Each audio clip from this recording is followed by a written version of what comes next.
Assalamualaikum warahmatullahi wabarakatuh. Nama saya Eka Nursa Fitri, NPM 1831030197.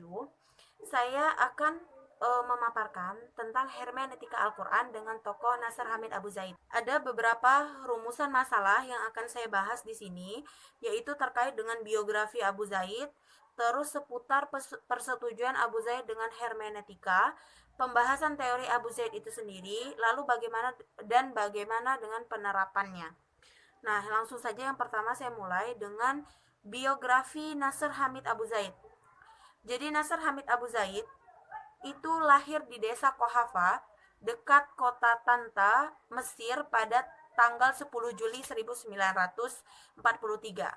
Nah, beliau ini lahir dengan latar belakang keluarga yang religius, dan beliau ini memulai pendidikannya di waktu kecil, masa kanak-kanak, pada umur 8 tahun, dan beliau memulai sebagai penghafal Al-Quran. Nah, pada tahun 1960-an, Abu Zaid ini berhasil menyelesaikan studinya di sekolah teknik di kota kelahirannya. Nah, pada tahun 1968, Abu Zaid melanjutkan pendidikannya di salah satu perguruan tinggi negeri perguruan tinggi Universitas Kairo dengan jurusan bahasa dan sastra Arab, dan beliau menyelesaikannya pada tahun 1972. Nah, dari S1, S2, S3, Abu Zaid ini mendapatkan predikat cum laude.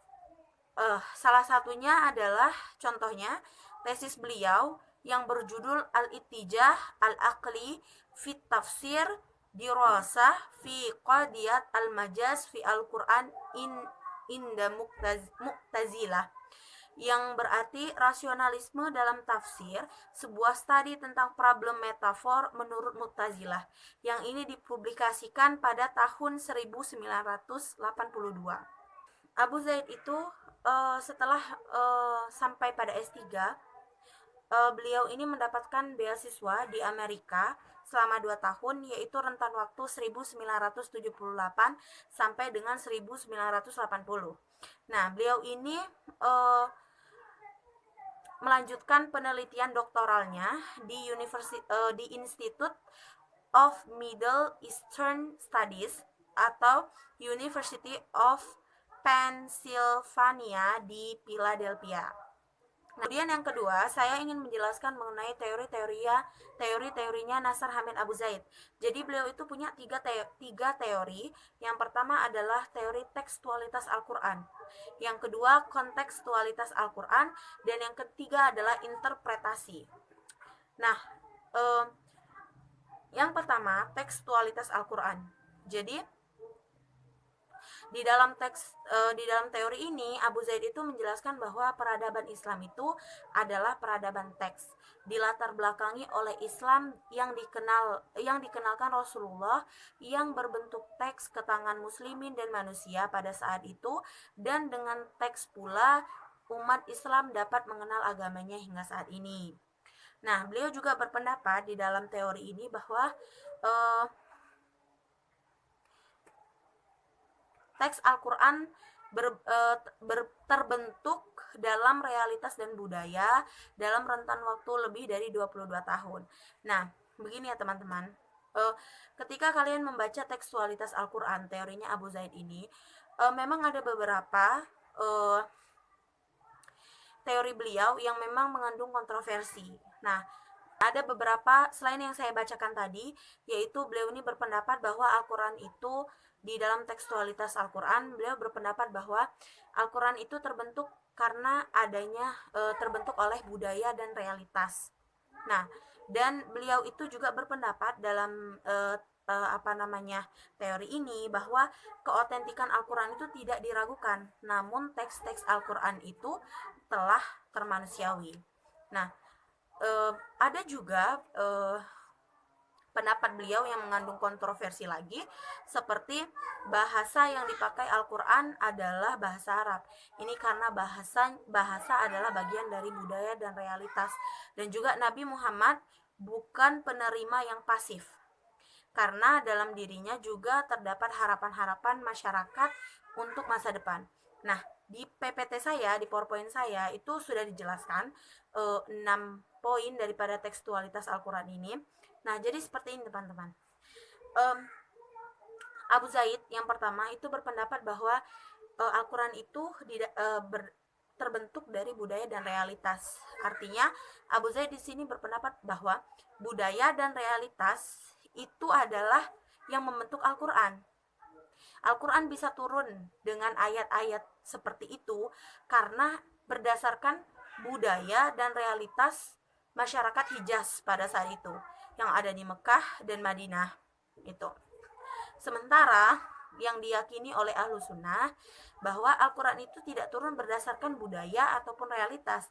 Al-Quran memang turun itu adalah kemauannya Allah dan tidak ada campur tangan manusia, dan Al-Quran turun dengan hukum-hukum yang bisa diterapkan di semua tempat seperti itu.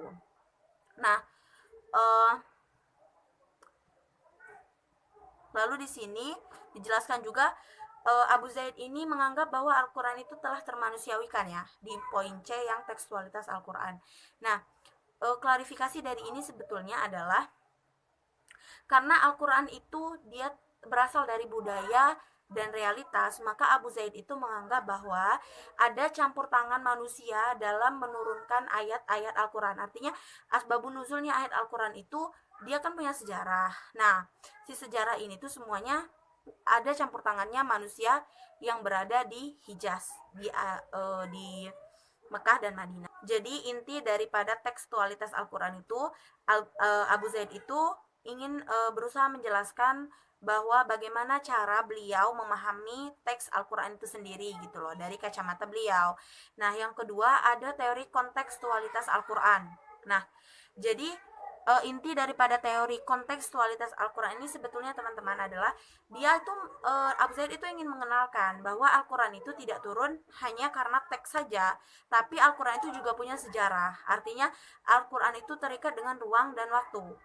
Nah, kenapa bisa turun ayat sekian, surat sekian? Nah, karena Al-Quran itu tidak turun kayak ayat gitu aja. Enggak, tapi Al-Quran turunnya ayat itu karena punya sejarah seperti itu. Nah, di kontekstualitas Al-Quran ini itu yang berusaha Nasr Hamid Abu Zaid jelaskan. Nah, kemudian seperti yang dikatakan oleh Nasr Hamid Abu Zaid ya, jadi bagi pendukung hermeneutika, teks lahir bukan dari ruang kosong, tetapi ia selalu muncul seiring dengan konteks. Artinya sesuatu yang dialami oleh pengarang, bukan di dalam teks, entah itu dari historis, sosiologis ataupun antropologis. Jadi setelah memahami tekstualitas Al-Quran dan kontekstualitas Al-Quran, sekarang saya menjelaskan teori yang ketiga, yaitu teori interpretasi. Yakni yang pertama itu ada takwil dan tanwil. Nah, saya ingin menjelaskan ini singkat-singkat saja. Nanti kalau misalkan ada yang tidak jelas atau kurang jelas bisa ditanyakan. Nah, jadi secara terminologis, takwil itu adalah memindahkan makna lafaz dari makna zohir kepada makna yang dikandungnya atau makna batin. Nah, jadi takwil ini bukan merubah makna ya, tapi karena misal suatu ayat di dalam Al-Quran itu susah untuk dimengerti. Nah, artinya misal seperti saya ambil contoh di Quran surat Toha ayat 5, itu yang berbunyi Bismillahirrahmanirrahim, Ar-Rahmanu 'alal arsyistawa. Nah, di situ istawa di sana itu kan artinya duduk kalau di arti ya. Nah, kita tidak bisa duduk atau bersemayam. Nah, kita tidak bisa umpamakan duduk atau bersemayamnya Allah itu seperti duduk atau bersemayamnya kita. Nggak bisa. Nah, maka di sini kita alih fungsikan dari makna zohirnya tadi ke makna ditakwil menjadi makna batin. Nah, yang di sana itu ditafsirkan bahwa Allah itu bersemayam sesuai dengan keagungan dan kebesarannya. Jadi kita tidak tahu bersemayamnya Allah itu seperti apa gitu loh. Nah, inilah gunanya takwil. Kemudian kalau misalkan tanwil, jadi tanwil itu adalah sebuah pembacaan ideologis subjektif tendensius. Artinya takwil ini lebih mengutamakan pembaca. Nah, takwil adalah pembacaan yang membuat teks berbicara sendiri tentang dirinya. Artinya takwil ini dia kalau misalkan si takwil tadi dari sisi teks, kalau tanwil ini dari sisi pembaca. Nah, seperti yang dijelaskan Abu Zaid di sini ya. Dengan kata lain, takwil adalah pembacaan yang membuat teks berbicara sendiri tentang dirinya. Sementara tanwil adalah pembacaan yang memaksa agar teks berbicara tentang apa yang diinginkan pembaca. Jadi kalau takwil dari sisi teks, kalau tanwil dari sisi pembaca. Teori yang terakhir daripada Abu Zaid ini makna dan magza. Nah, jadi menurut Abu Zaid itu makna adalah makna yang ditampilkan oleh teks dari segi teks. Sementara magza itu adalah hubungan yang muncul antara makna dan pembaca. Artinya antara teks dan pembaca itu punya hubungan, maka itu disebut dengan magza. Kemudian di sini saya akan menambahkan lagi penerapan teori Abu Zaid dalam Al-Qur'an. Nah, penerapan teori Abu Zaid dalam Al-Quran itu teman-teman pahami dulu bahwa Abu Zaid ini adalah orang yang rasional. Maka penerapan teorinya yang ada dalam Al-Quran pun cenderung rasional, karena beliau pun memprokan terhadap hermeneutika seperti itu. Dan salah satunya itu adalah transformasi atau perubahan bentuk makna syaitan. Nah, jadi kalau misalkan pada awalnya kita menganggap bahwa syaitan itu adalah makhluk yang jahat, makhluk itu jahat.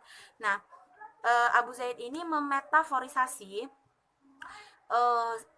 makhluk jahat itu menjadi kekuatan penghalang. Nah, agar dia terlihat lebih rasional kan.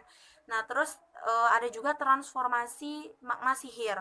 Nah, sihir itu yang kita kenal sama ini adalah magic. Nah, tapi Abu Zaid ini memetaforisasi menjadi alat yang digunakan oleh kekuatan penghalang untuk mengganggu manusia. Nah, jadi nanti ketika bertanya, kenapa ya kok dia beda sih? Kok Abu Zaid ngomong seperti ini gitu? Ya wajar karena beliau rasionalitas gitu, dan kita juga tidak bisa kemudian menyalah-nyalahkan beliau karena memang inilah teorinya beliau seperti itu. Kesimpulan yang dapat kita ambil daripada materi Nasr Hamid Abu Zaid ini adalah Nasr Hamid Abu Zaid adalah seorang ilmuwan atau kita sebut dengan ulama yang dia mencetuskan beberapa teori yang bertujuan untuk agar makna dalam Al-Quran itu tidak membeku. Artinya dia ingin bagaimana kemudian makna itu bisa bersosialisasi, makna dalam Al-Quran itu bisa tetap relevan pada zaman yang dilewati Al-Quran tersebut, seperti itu. Baiklah, mungkin itu saja dari saya. Jika teman-teman ada yang ingin bertanya silahkan nanti, atau kurang jelas, wabillahi taufiq wal hidayah. Wassalamualaikum warahmatullahi wabarakatuh.